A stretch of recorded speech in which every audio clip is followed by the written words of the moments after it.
Good morning students. आज हम plus two में हिस्ट्री का फर्स्ट लेसन शुरू करने जा रहे हैं। हमारे लेसन का नाम है ईंट, मनके तथा अस्थियां और सभ्यता हमारी हड़प्पा सभ्यता, यानी कि हड़प्पा सभ्यता के बारे में इसमें है। तो सबसे पहले हम एक पाठ के ऊपर एक दृष्टि डालते हैं। इस पाठ में बताया गया कि जो हड़प्पा संस्कृति की खोज है वो 1921 में हुई थी, यानी कि हड़प्पा संस्कृति खोज कब हुई थी? 1921 में।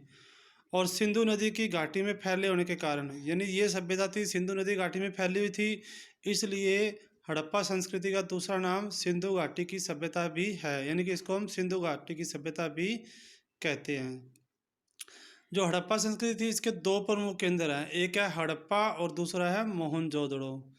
जो हड़प्पा सभ्यता की खोज है वो 1921 से 1922 में दयाराम साहनी, राखल दास बनर्जी और सर जॉन मार्शल के नेतृत्व में, यानी कि 3 लोग थे जिन्होंने इसकी खोज करने में अपना महत्वपूर्ण योगदान दिया था। फिर इस सभ्यता का अगर हम काल निर्धारण करते हैं तो ये 2350 ईसा पूर्व से 1750 ईसा पूर्व के बीच में किया जाता है।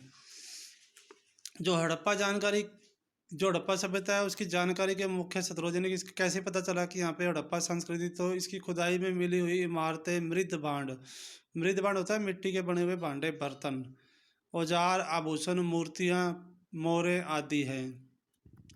अगर हम हड़प्पा संस्कृति का विस्तार देखें तो इसका विस्तार था अफगानिस्तान, जम्मू, बलूचिस्तान जो आजकल पाकिस्तान में है, गुजरात, राजस्थान, पश्चिमी उत्तर प्रदेश आदि में है। और इस सभ्यता की सबसे बड़ी विशेषता ये थी कि इसकी नगर निर्माण योजना, यानी कि बहुत अच्छे तरीके से इसमें नगरों का निर्माण हुआ था, तो इसलिए एक नगरीय सभ्यता थी। हड़प्पा संस्कृति बस्तियां थी, उसको 2 भागों में बांटे थे। एक दुर्ग थे, यानी बड़े बड़े किले बने हुए थे, और एक नीचे एक शहर बसा जिसको हम निचला शहर कहते थे।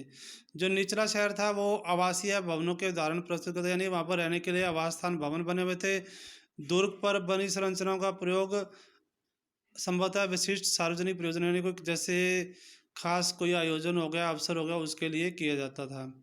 जो हड़प्पा संस्कृति में सड़कों और गलियों का एक ग्रिड पद्धति द्वारा, यानी कि एक समकोण पर काटती हुई है सारी सड़कें, गलियां, नालियां वगैरह सब, यानी बड़े सिस्टम से इनका प्रबंध किया गया था। जल निकास प्रबंध इनका बड़ा ही अद्भुत था। घरों की नालियों को गली की नालियों से जोड़ा गया था, और नालियां थी जो पक्की ईंटों से बनाई गई थी। अगर हम फसल में देखें तो इनमें गेहूं, जौ, दाल, सफेद चना और तिल जैसे खाद्य पदार्थों के इस्तेमाल करते थे। पशुओं में देखें तो ये भेड़, बकरी, भैंस, सूअर जैसे जानवर पालते थे। अगर इनकी लिपि पढ़े तो इनकी लिपि पढ़नी आज भी विद्वानों के लिए बड़ी मुश्किल बनी हुई है, असमर्थ है, सही ढंग से पढ़ी नहीं जा सकी, क्योंकि इनकी लिपि थी वो दाईं से बाईं ओर लिखी गई है, और इसके अंदर जो चिन्ह है, जो संकेत थे वो 375 से 400 के बीच थे। ये बाट का भी प्रयोग करते हैं। बाट होते हैं बट्टे तोलने वाले, लेकिन ये अंदाजा लगाया जाता है कि ये बाट का प्रयोग आभूषण और मनकों को तोलने के लिए करते थे, और बाट के लिए जिस पत्थर का प्रयोग करते हैं वो चर्ट नाम का पत्थर था। चनहुदड़ो था जो इनका केंद्र है, शिल्प कला का प्रमुख केंद्र था। शिल्प कला के काम में जैसे मनके बनाना, शंख की कटाई करना, धातु का काम हो गया, मोहरे बनाना, बाट बनाना आदि शामिल थे। अगर हम मोहरों और मुद्रांकनों का प्रयोग देखें तो लंबी दूरी के संपर्कों को सुविधाजनक बनाने के लिए इनका प्रयोग होता था। जो इस स्थल में जो शवादान मिले हैं उसमें, यानी जैसे शमशान घाट हो गया, उसमें मृतकों के साथ साथ मृत भांड यानी मिट्टी के बर्तन भी दफनाने के अवशेष मिले हैं। और इस समय का अंत कई कारणों से हुआ है, जैसे मान लो जलवायु परिवर्तन के कारण हो गया, वनों की कटाई होगी, कई बार बाढ़ आ गई, नदियों का सूख जाना हो गया, या नदियों का मार्ग बदलना, भूकंप, भारी आक्रमण आदि। तो आज आपने इन सारे पॉइंट्स को अपनी फेयर नोटबुक में राइट भी करना है, अच्छे से पढ़ना है, फिर इसके बाद हम क्वेश्चन स्टार्ट करेंगे। ओके।